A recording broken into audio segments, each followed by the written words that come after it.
ለመሆኑ ትዳር የሚፈርሰው በመግባባት እጥረት ወይስ በፍቅር ማጣት?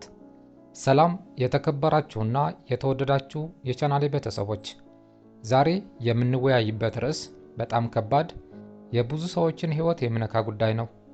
ማንም ሰው ማውራት የማይፈልገው ነገር ግን ሁላችንም ልንረዳው የሚገባ እውነታ፣ እሱም የጋብቻ መፍረስ ወይም ፍቺ። ብዙዎቻችን ጋብቻን ስናስብ የሚታየን ደስታ፣ ነጭ ልብስና ዘላቂ የሕይወት ቃል ኪዳን ነው። ነገር ግን እውነታው መሬት ላይ ሲወርድ ይህ ቃል ኪዳን በብዙ ሲፈተን ይስተዋላል። ፍቺ በአንድ ጀንበር የሚከሰት ሳይሆን በሂደት የሚከማቹ ስነ-ልቦናዊና ማህበራዊ ምክንያቶች ውጤት ነው። ዛሬ እነዚህ ስውር ምክንያቶች መነሻ በማድረግ በትዳር ውስጥ የሚፈጠሩ ስንጥቆች እንዴት ወደ ትዳር መፍረስ እንደሚያመሩ በዝርዝር እንተነትናለን፣ እንዲሁም መፍትሄዎችን እንቃኛለን። ወደ ዝርዝር ነጥቦችን ከመሄዳችን በፊት ይህ መረጃ ለብዙዎችን እንዲደርስ ላይክ ማድረጋችሁን አትርሱ። ለቻናላችን አዲስ ከሆናችሁ ደግሞ ሳብስክራይብ በማድረግ ቤተሰብ ሁኑ። አሁን ወደ ጉዳዩ እንለፍ። የመጀመሪያው ጉዳይ ስናይ ስለ ፍቺ ምንነት በደንብ እናያለን።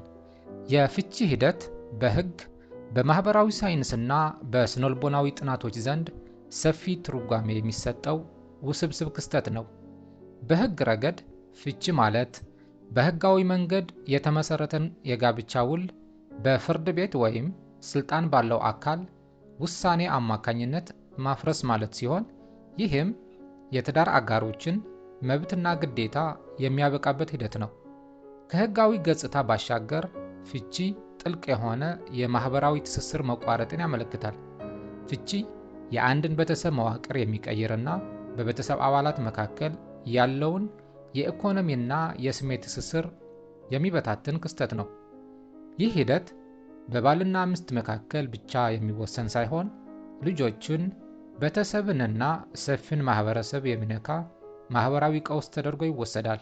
በኢትዮጵያ የቤተሰብ ሕግና በተለያዩ ዓለም አቀፍ የሕግ ስርዓቶች ውስጥ ፍቺ የንብረት ክፍፍልን፣ የልጆችን አስተዳደግና የቀለብ ጉዳዮችን የሚያካትት ሰፊ የሕግ ሂደት ነው።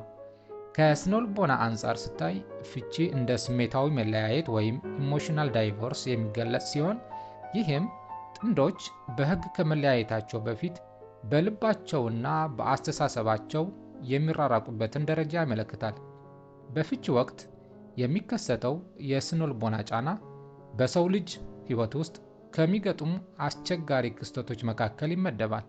በመሆኑም ፍቺ የሕግ ሰነድ ብቻ ሳይሆን የግለሰቦችን ማንነት፣ የልጆችን ስነልቦናዊ እድገትና የማህበረሰቡን መሰረት የሚፈታተን የሕይወት ክስተት ነው። ስለዚህ ፍቺን መረዳት ማለት ይህንን ሁሉ ስቃይ መረዳት ማለት ነው። ከዚህ በመቀጠል የጋብቻ መፍረስ ዋና ምክንያቶችን እናያለን። በትዳር ውስጥ ለፍቺ የሚያበቁ ምክንያቶች ዘርፈ ብዙ ቢሆኑም በዚህ ቪዲዮ ውስጥ 7 መሰረታዊ ነጥቦች እናያለን።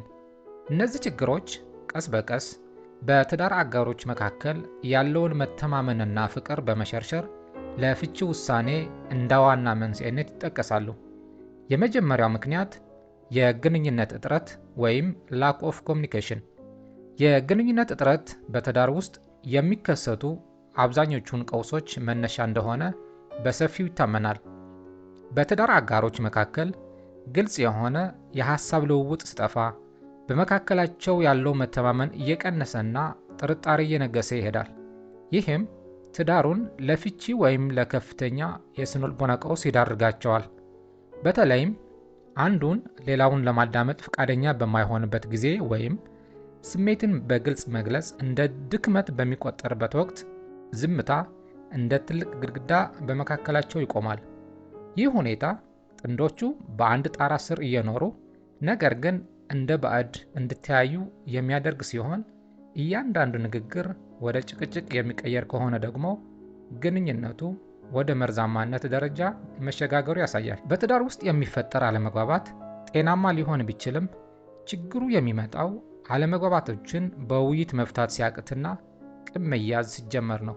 ስኬታማ ትዳር ያላቸው ጥንዶች በቀን ቢያንስ ለጥቂት ደቂቃዎች ስለ ስሜታቸውና ስለ እቅዳቸው በጥልቀት የሚወያዩ ናቸው። ስለዚህ የግንኙነት እጥረት የችግሮች ሁሉ እናት እንደመሆኑ መጠን ግልጽነትና መከባበር የሰፈነበት ንግግር ለትዳር ዘላቂነትና ለቤተሰብ ሰላም ወሳኝ መሰረት ነው። ሁለተኛ ምክንያት ክህደት ወይም ምንዝር። በጋብቻ ግንኙነት ውስጥ ታማኝነት እንደ መሰረታዊ የሥነ ምግባርና የሥነ ልቦና ምሰሶ ተደርጎ ይወሰዳል። ትዳር በሁለት ሰዎች መካከል የሚደረግ የተቀደሰ ቃል ኪዳን ብቻ ሳይሆን ጥልቅ የሆነ ስሜታዊና አካላዊ ትስስር የሚጠይቅ ተቋም ነው። ክህደትን ወይም ምንዝር ሲከሰት ይህ ትስስር በከፍተኛ ሁኔታ ይላላል። ክህደት የሚጀምረው በግልጽ በሚታይ አካላዊ ግንኙነት ብቻ ሳይሆን ቀስ በቀስ በሚገነባ ስሜታዊ መቀራረብና ምስጢራዊነት ነው። ይህ ሁኔታ በትዳር አጋሮች መካከል ያለውን ግልጽነት በማጥፋት የግንኙነቱን መሰረት ይንዱታል። በታሪክ በሃይማኖታዊ መጻሕፍት ውስጥም ታማኝነት ለቤተሰብ መረጋጋትና ለልጆች አስተዳደግ ወሳኝ መሆኑ በተደጋጋሚ ተገልጿል። ምንዝር ወይም ክህደት በትዳር ውስጥ የሚፈጠረው ጠባሳ እጅግ ጥልቅና ዘላቂ ነው። አንድ ጊዜ እምነት ከጎደለ ያንን እምነት መልሶ ለመገንባት የሚደረገው ጥረት እጅግ አድካሚና ረጅም ጊዜ የሚወስድ ሂደት ነው። እንዲሁም ክህደት የተፈጸመበት ሰው ከፍተኛ የሆነ የስነ ልቦና ቀውስ ወይም ትራውማ ይደርስበታል። ይህም ለራስ ያለውን ግምት ዝቅ ከማድረጉም በላይ በሌሎች ሰዎች ላይ እምነት እንዳይኖረው ያደርጋል። ክህደት የተፈጸመበት ትዳር ተመልሶ እንዲቆም ከተፈለገ ሁለቱም ወገኖች እውነተኛ ጸጸት፣ ግልጽነትና ይቅርታን መለማመድ ይኖርባቸዋል። ሶስተኛው ምክንያት የገንዘብ ችግርና አያያዝ።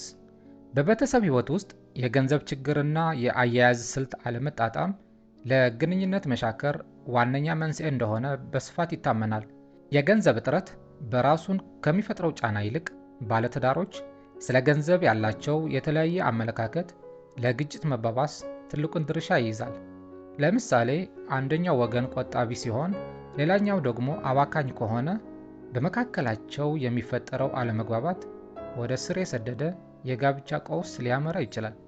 ይህ አይነቱ የፍልስፍና ልዩነት በቤት ውስጥ የውጥረት መንፈስ እንዲነግስ ሊያደርግ ይችላል። የገቢ እጥረት በሚኖርበት ጊዜ የሚፈጠር የጭንቀት ሆርሞን መጠን መጨመር በሰዎች መካከል ያለውን የመቻቻል አቅም በእጅጉ ይቀንሰዋል።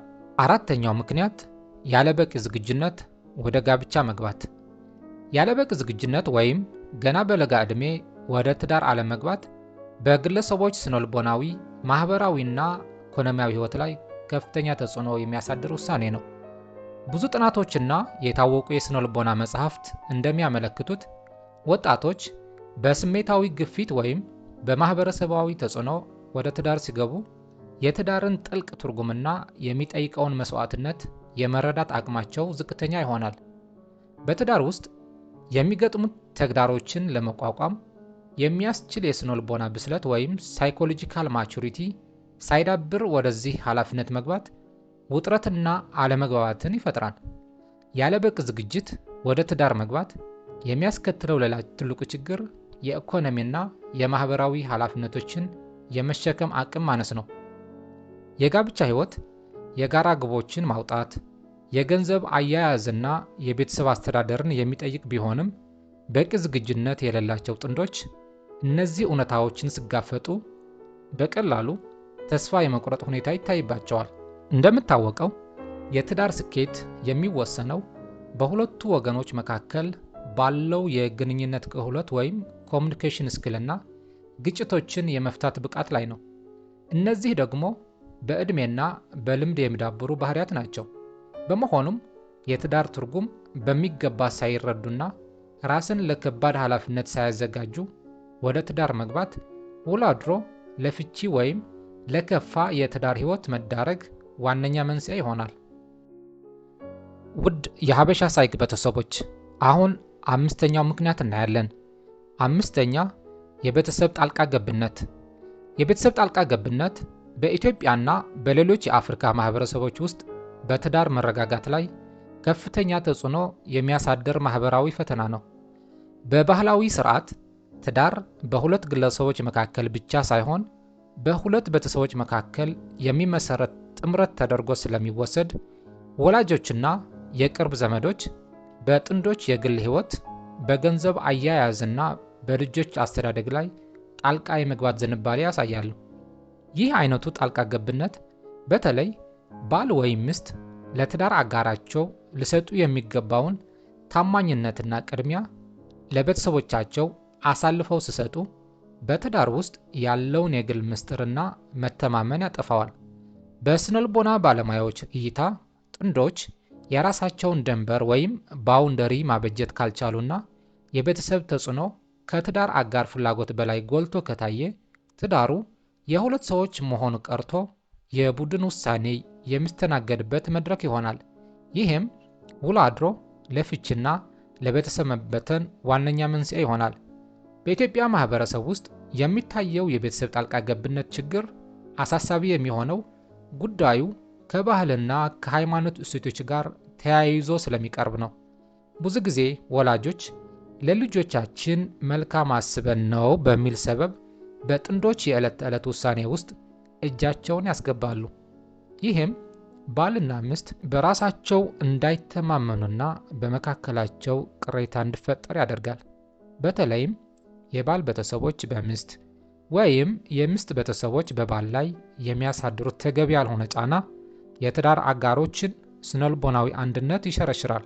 ትዳር ስኬታማ ሊሆን የሚችለው ሁለቱ ተጋቢዎች ከቤተሰቦቻቸው ተለይተው የራሳቸውን አዲስ ማህበራዊ መዋቅር መገንባት ሲችሉና ለቤተሰብ የሚሰጠውን ክብር በትዳር አጋሮች መካከል ያለውን ነፃነት በማይጋፋ መልኩ ሲቃኝ ብቻ ነው። ስድስተኛ የጋብቻ መፍረስ ምክንያት ጥቃት ወይም ዶሜስቲክ ቫይለንስ። በቤተሰብ ውስጥ የሚፈጸም ጥቃት ወይም ዶሜስቲክ ቫይለንስ በአካል በስነልቦናና በስሜት ላይ ከፍተኛ ጉዳት የሚያስከትል ኢሰብአዊ ድርጊት ሲሆን በማንኛውም ማህበራዊ ወይም ሃይማኖታዊ መስፈርት ተቀባይነት የሌለው ተግባር ነው። እንደ ስነልቦና ባለሙያዎች ገለጻ ጥቃት በአንድ ወገን የበላይነትን ለመጫን የሚደረግ የቁጥጥር ስልት ነው። አካላዊ ድብደባ ለሞት ወይም ለከባድ የአካል ጉዳት ሊያጋልጥ እንደሚችል ሁሉ የስነልቦና ጫናም የተጎጂውን በራስ የመተማመን መንፈስ በመስበር ለረጅም ጊዜ የሚቆይ የአእምሮ ጠባሳ ወይም ትራውማ ይተዋል። ጥቃት ባለበት ትዳር ውስጥ የሚኖሩ ልጆችም ለከፍተኛ የስነ ባህሪ ችግርና ለተመሳሳይ የጥቃት አዙሪት የመጋለጥ ዕድላቸው ሰፊ በመሆኑ እንዲህ ያለውን ግንኙነት ማስቀጠል ለራስም ሆነ ለትውልድ አደገኛ መሆኑን የዘርፉ ምሁራን ያስገነዝባሉ። ጥቃት አድራሾች አብዛኛውን ጊዜ የጥፋተኝነት ስሜት በተጎጂው ላይ በመጫን ተጎጂው ራሱን እንዲጠራጠርና ከማህበረሰቡ እንዲገለል ያደርጋሉ። ይህ ደግሞ የጥቃት አዙሩን ይበልጥ ያጠነክረዋል። በመሆኑም ስለ ትዳር ተብሎ ወይም ስለ ልጆች ተብሎ የሚደረግ የጥቃት ትዕግስት መጨረሻው የከፋ ጉዳት ሊሆን ይችላል። ክብር የሌለውና ደህንነት የማይሰማው ትዳር ለጤናም ሆነ ለሕይወት አደገኛ በመሆኑ ተጎጂዎች አስፈላጊውን ሙያዊ ድጋፍና ጥበቃ በማግኘት ራሳቸውን ማዳን ይኖርባቸዋል።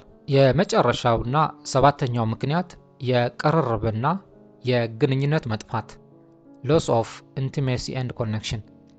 በትዳር ውስጥ የፍቅርና የቅርርብነት መጥፋት የሚከሰተው ባልና ሚስት ስሜታዊ ትስስራቸውን ችላ በማለት ግንኙነታቸውን እንደ መደበኛ የቤት ውስጥ ስራ ወይም ግዴታ ብቻ ማየት ሲጀምሩ ነው።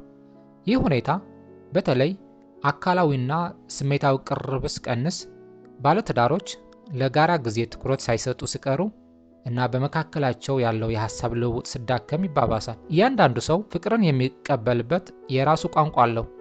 ይህ ቋንቋ ሳይጠናና ተግባራዊ ሳይደረግ ሲቀር የፍቅር ጋን ባዶ ይሆናል። በዚህም ምክንያት ጥንዶች እንደ አፍቃሪ ሳይሆን እንደ ተራ አብሮ አደግ ወይም ቤት ተጋሪ ማለት ሩሜት ብቻ መኖር ይጀምራሉ። ይህም ትዳሩን ለውድቀትና ለከፍተኛ ስሜታዊ መራራቅ ይዳርገዋል።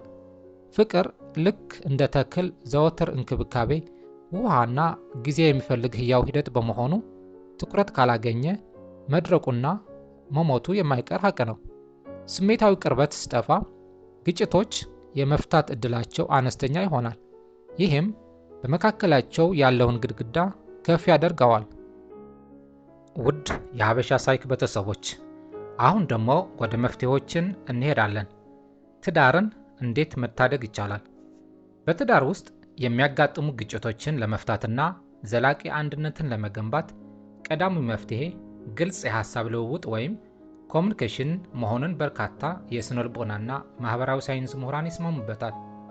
በትዳር አማካሪዎች ዘንድ እንደሚመከረው ጥንዶች ስሜታቸውን ሳይደብቁ በሐቀኝነት መነጋገር ሲችሉ በመካከላቸው የሚፈጠረውን አለመግባባት በሰላማዊ መንገድ ለመፍታት የተሻለ ዕድል ያገኛሉ።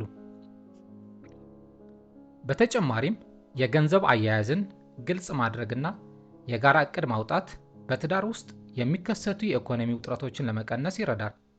ታማኝነትና እምነት የትዳር መሠረቶች በመሆናቸው ማንኛውም አይነት ክህደት ወይም ውሸት በማስወገድ በመተማመን ላይ የተገነባ ግንኙነት መመስረት ለትዳር መጽናት ወሳኝ ነው። በትዳር ውስጥ የሚፈጠሩ ችግሮች ከአቅም በላይ ሲሆኑ ወይም የቆዩ ቁስሎችን ለመፈወስ ሲያቅታቸው የባለሙያ ምክር ወይም ካውንስሊንግ መፈለግ እንደ ድክመት ሳይሆን እንደ ጥንካሬ ሊታይ ይገባል። የስነልቦና ባለሙያዎችና የቤተሰብ አማካሪዎች ጥንዶች ችግራቸውን ከስር መሰረቱ እንዲረዱና አዳዲስ የመግባቢያ ክህሎቶችን እንዲያዳብሩ ያግዛቸዋል። ትዕግስትና መከባበር ደግሞ በትዳር ጉዞ ውስጥ የማይታለፉ እሴቶች ናቸው። ምክንያቱም ፍጹም የሆነ ሰው ስለሌለ የአጋርን ድክመት በትዕግስት ማለፍና በጭቅጭቅ ጊዜ እንኳን ቢሆን ክብርን ጠብቆ መቆየት ለፍቺ የሚዳርጉ በሮችን ይዘጋል። የሃይማኖት ተቋማትና የማህበረሰብ ሽማግሌዎች የሚሰጡት ምክርም እንደ ተጨማሪ ድጋፍ ሊወሰድ ይቻላል። በመጨረሻም ትዳርን ለመታደግ ሁለቱም ወገኖች እኩል ቁርጠኝነትና ለውጥ ለማምጣት ዝግጁነት ሊኖራቸው ይገባል። የተወደዳችሁ የቻናሌ ቤተሰቦች ዛሬ እንደተመለከትነው ትዳር የሁለት ሰዎች ጥረትና ጥንቃቄ የሚጠይቅ ሕያው ግንኙነት ነው። ፍቺን ለመከላከል በትዳር አጋሮች መካከል የሚፈጠር የሐሳብ ልውውጥ መቋረጥን፣ ንቀትንና ራስን የመከላከል ባህሪዎችን ቀድሞ መረዳትና መታገል ወሳኝ ነው። ስህተቶች ሲታረሙ፣ ቅሬታዎች በወቅቱ ሲፈቱና መከባበር ሲሰፍን ትዳርን መታደግ ይቻላል። ስለተከታተላችሁኝ ከልብ አመሰግናለሁ። ይህ ዝግጅት ለእናንተ ምን አስተማራችሁ? በትዳር ውስጥ መስተካከል ያለባቸው ዋና ዋና ነገሮች ምንድናቸው ብላችሁ ታስባላችሁ? ያላችሁን ሐሳብ በኮሜንት መስጫው ላይ ብታካፍሉን ደስ ይለናል። ይህ ቪዲዮ ጠቃሚ ሆኖ ካገኛችሁት ላይክ በማድረግ እና ለሌሎች እንዲደርስ ሼር በማድረግ አግዙን። እንዲሁም መሰለ ሕይወት የሚቀይሩ ትምህርቶችን እንዲደርሳችሁ ቻናሉን ሰብስክራይብ በማድረግ የደወል ምልክቱን ተጫኑ። በቀጣይ ቪዲዮ እስከምንገናኝ ድረስ ሰላም ለቤታችሁ፣ ፍቅር ለልባችሁ ይሁን እላለሁ። አመሰግናለሁ። መልካም ጊዜ። ቻው።